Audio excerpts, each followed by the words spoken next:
And speaking of France and the arresting protesters with the new martial law powers they have, because they're under martial law because of the terrorist attacks, of course, and the fact that they've shut down social alternative media websites in the name of fighting terrorism. Add this to that now.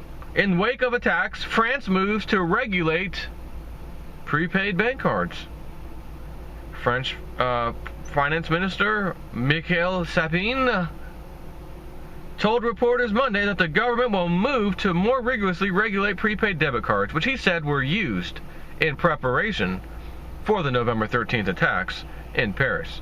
He said the changes were necessary to restrict terrorists' ability to transfer and access money while remaining anonymous.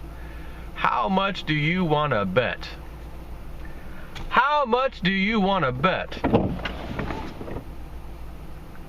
protesters and people exposing government corruption, fraud, and rottenness will have their prepaid or any debit card?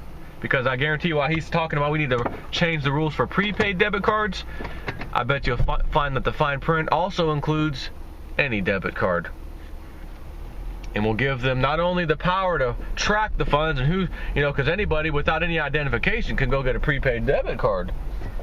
Anybody can get one. We need to verify who these people are, right? And there'll be some little fine print in there. They'll do what America does. They'll give it some name like the USA Freedom Act or the Patriot Act or the Saint So-and-so Act. Godly, isn't it? And they'll pass the law.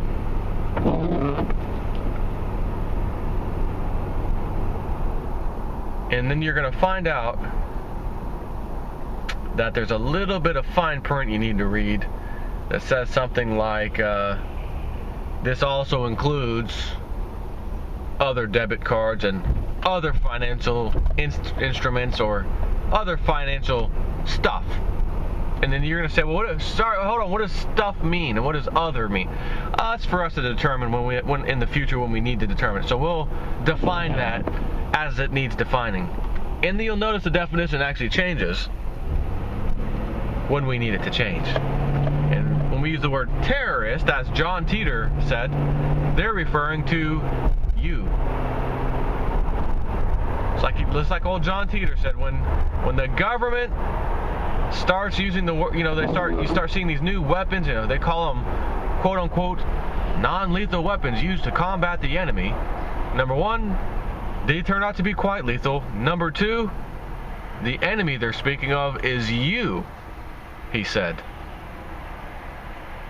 Interesting. And I got a sneaky suspicion, as absurd as this whole John Teeter story time traveler crap is, we're going to find out that everything he said to look out for in the near future, which has turned out to be a little longer than the near future, is going to happen. And I remember him saying Russia, Putin, not necessarily Putin, but Russia would be seen by the citizens in America as a good guy. Essentially, is what he said. Because he said, essentially, Russia and the American citizens' enemy is one and the same. Referring to the federal government is what he was saying. How could an American in the year 2000 say such a thing, right? It's absurd. Especially, you realize 9/11 didn't even happen yet. This was the year 2000. 9/11 didn't even happen yet. And he's talking about Russia and fighting the Western powers and that they would be like the savior to the American people. Hold on, where are we at today? Russia, Turkey, Ukraine, little stint in Georgia, the country Georgia, a while back, remember that one? Year 2000, all of these things would be absolutely absurd to even speculate on. And here we are right now, today, with Russia fending off the Western powers. We shoot down one of their jets. Oh, it was over Turkish territory, but oh, it was only over there for like 6 seconds at best, which means you couldn't have possibly given warnings. Please, change your course and all that if a jet's going to be over your territory in a mere 6 seconds or a span of 6 seconds. That's not possible. So I always think about that. Like, I feel like I'm constantly reminded of what John Teeter said. And when referring to the final president, in which there's a problem with the elections that causes a little bit of a civil war in America to start, or that stems from that, this particular president, was more interested in keeping the power structure together. In other words, the power structure that's been in place all these years, the club power structure, and further driving a wedge into the Bill of Rights. And I can't remember if he said that would be the previous president or the next one that was coming, about the driving a wedge further into the Bill of Rights. Because you could simply look at George Bush, check mark on that one. Obama, check mark on that one. So if old Hillary is the president, and by the way, she is on the front cover of the New Economist magazine with some other world leaders that are very recognizable, but I didn't see Donald Trump on there. Matter of fact, I didn't see Bernie Sanders on there, or Ted Cruz, or Rubio, or anybody, or Bush. Bush, the third Bush, he's not on there. Who was on there in the front and center practically? Hillary Clinton. Well, suppose they're hinting at who they've selected to be your next president. And can you imagine, because the latest polls show Trump just demolishing everybody. So you can imagine where the whole country is on the same page. We know who's going to win. We're all voting Trump. This is a done deal. This is going to be like an 80-20% kind of vote. This is a done deal. Then we vote and find out, oh, it's a close race. It's going to be these last few precincts that turn in their votes. It's practically 50-50. Oh, she just squeaked it out. Oh my God, it's 51-49. The same damn numbers you continuously hear and have heard forever. Do you really truly think that as American citizens, all of us who vote, are literally 50-50 on two completely different people with two completely different ideas?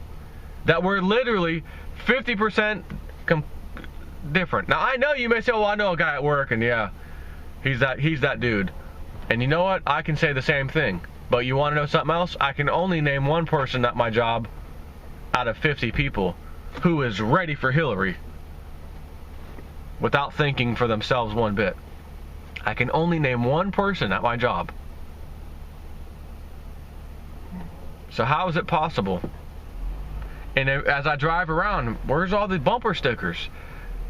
Where's all the bumper stickers for Hillary? And I've seen 2 in a span of months. There's thousands of cars I see.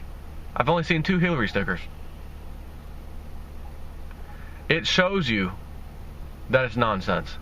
So, bottom line, France is leading the pack, apparently, with a New World Order in high gear, targeting political protesters, alternative media. We can't have you questioning anything. Shut the sites down.